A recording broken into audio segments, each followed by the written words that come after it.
Hi, everyone. My name is Megan Deister, and I'm an occupational therapy student at KU Medical Center. And my name is Leah Friesen. I'm a social work student at KU doing my practicum at the KU Alzheimer's Disease Center. We're going to continue with our Words from the Inside series, where we interview someone who is experiencing cognitive changes and learn more about their experience and kind of have them give some words of advice and things like that. So I'm going to go ahead and hand it over to Leah to introduce our guest today. We are very fortunate to have Gary to do our interview today. So Gary has lived much of his life playing music. He taught at Northwestern in Chicago and has been a band director for many years. He has written his own music and has been a respected jazz performer also. So Gary, thank you so much for being here with us. We were just hoping to kind of start at the beginning. If you could just talk about, just briefly say some of your initial symptoms that you noticed and kind of your feelings around that. Okay, let's see. Okay. Initially, way back, I started noticing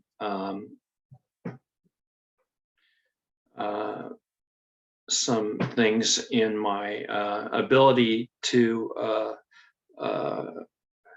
write a little bit and having problems with things like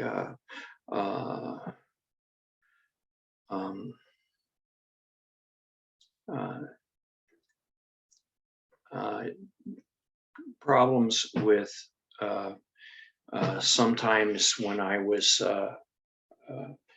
going places, I was going and doing small jobs at nursing homes with a group of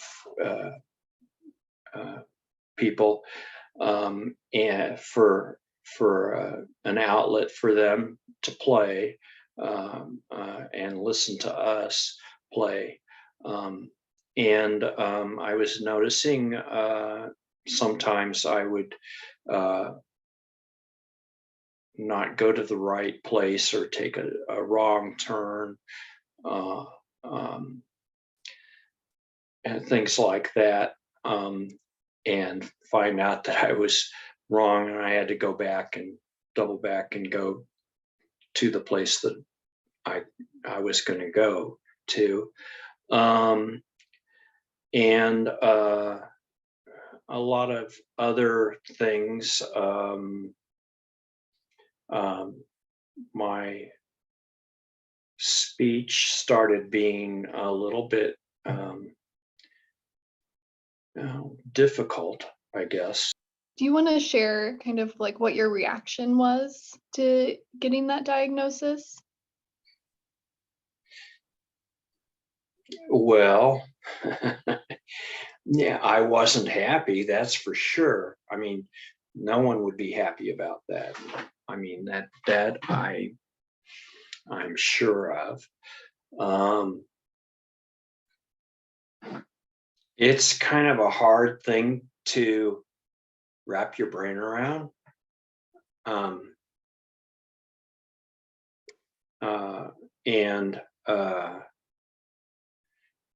I'd like to say that it didn't bother me, but it did bother me. And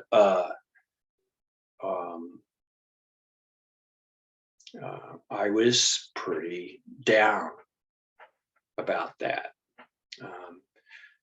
And I am very sure now from my other friends that have the same kind of problems as I, that it hits you pretty hard and it makes you not want to do anything.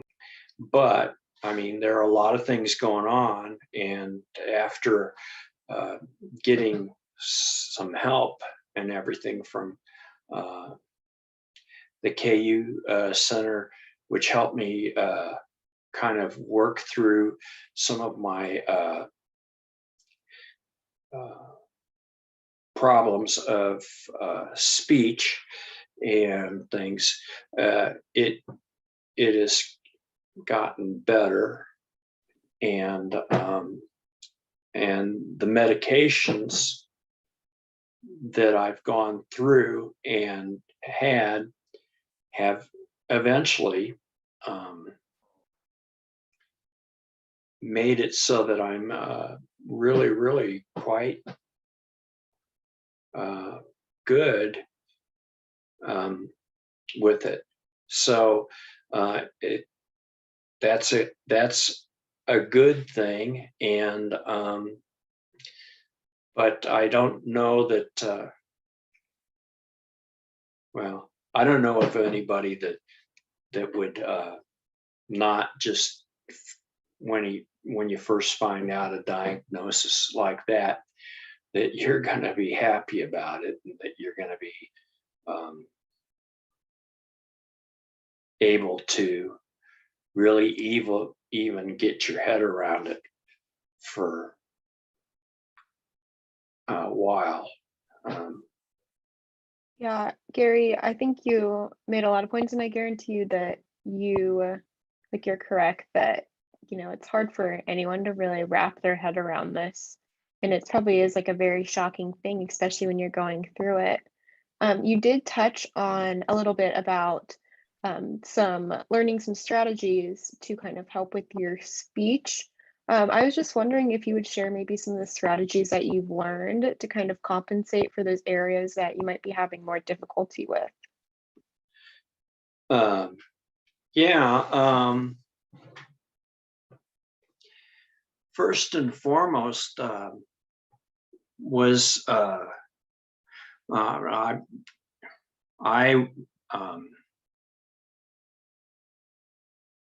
I've been real good about most all the stuff that I've tried to do in my life, kind of, like in doing my music and all that stuff, and I've always been at the top of my class, and when I was in college, and I was always really good with just about the whole thing of it.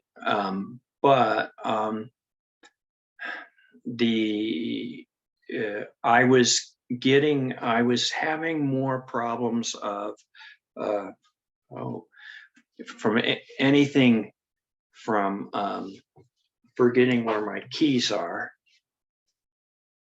in my room or wherever, or setting something down someplace and not knowing where I did put it, and then the other thing is that when I was doing little things like that, that was getting worse as I got to when I got my the actual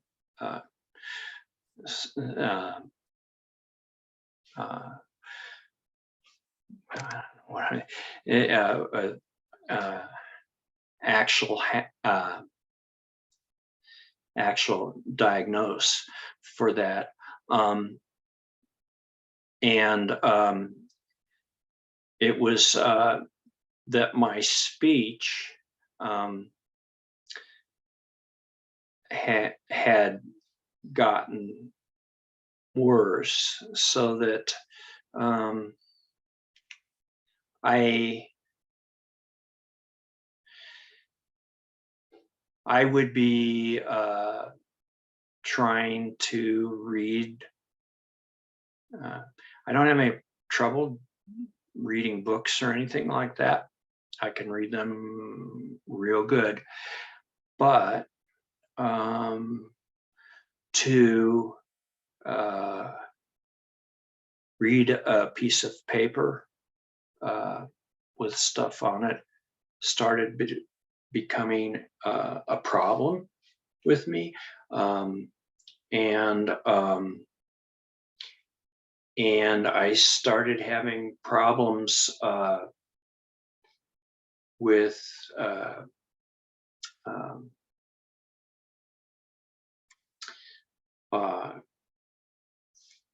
doing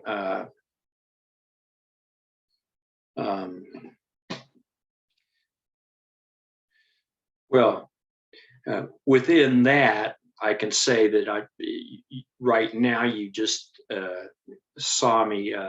I sometimes have to stop and think real hard about the next sentence I want to say. I know what I want to say, but it's like I know what I want to say, but I can't make myself say it. And so I have drops in my conversations with people, especially when I'm trying to be really literate with you and get the whole thing together like that. I've worked with computers. I've worked with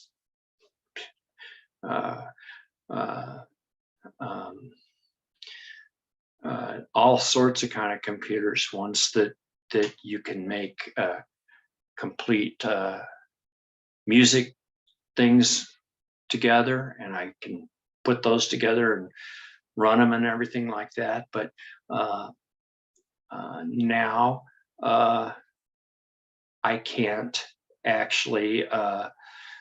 I have a hard time doing little things like maybe even texting, stuff like that. When I try to text sometimes, and it comes and goes with that. Sometimes when I look at the text that's on the computer, I can see that. I can see what they are, but they kind of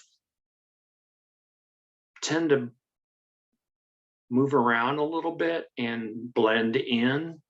And that makes it very hard for me to adjust if I have to think of what whether I should put an S or a D there. It just balls me all up. So I did get help from the UMKC. I forgot her name again.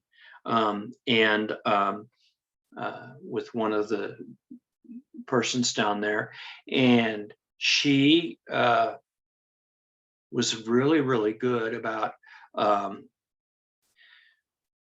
of pointing out how I could kind of adapt to learn to stop and go, and I can speak, but I just need to know, sometimes I need to just stop and think of what I'm going to do next, or what I'm thinking next. Or I know what I want to say. It's kind of like, it's just like my brain will not let me say it.